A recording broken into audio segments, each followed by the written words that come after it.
Hello, this is Colin, and on today's tea, I'm sampling another new tea, well, new to me, that I just picked up yesterday from Murchie's. And it is raspberry tea, raspberry black tea, which you might be a bit surprised. I mean, it's a pretty basic tea, but I hadn't actually bought any for a long time because, well, to be honestly, I have prejudices against the raspberry.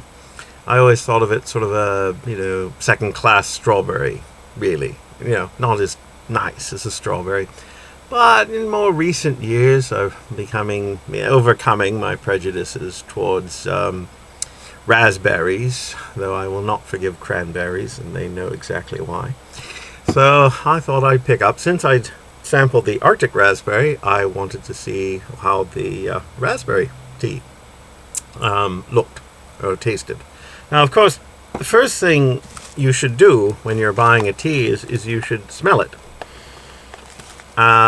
which gives you a fairly good idea of what the tea is going to be like. Of course, keep in mind that the tea in its raw tea state is going to have a stronger odor. And the ingredients, particularly, are going to have a stronger odor than when you actually make up the tea, because, of course, when the tea is brewed, the ingredients get watered down, literally.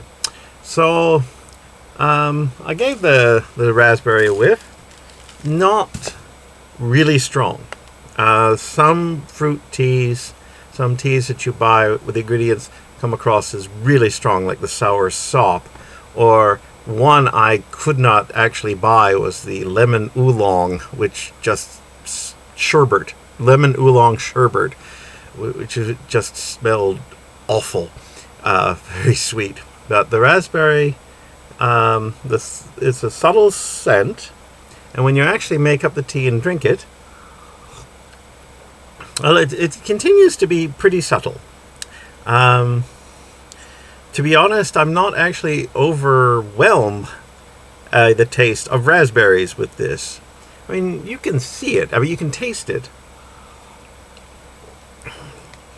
But no, it's a subtle taste. Once again, even more subtle than the apple tea I had earlier. The raspberry is a subtle taste, but it's a nice smooth tea. Perhaps the flavor would come out more if I used sugar or milk, or, well, particularly sugar to sweeten it. But of course, I'm, against sugar in tea. And apparently, I just heard on the news that back in the 50s or 60s or something, the Harvard Medical School conspired with the sugar companies to blame fat and cholesterol for your heart problems, and not sugar. So God only knows what the sugar is doing to you and your body. So don't put sugar in your tea, please. It's just wrong. And milk, what's the point? Anyway, so here we are, my first raspberry tea. It's quite nice. Not overpowering with the flavor of raspberries, but a nice smooth tea nonetheless. Cheers.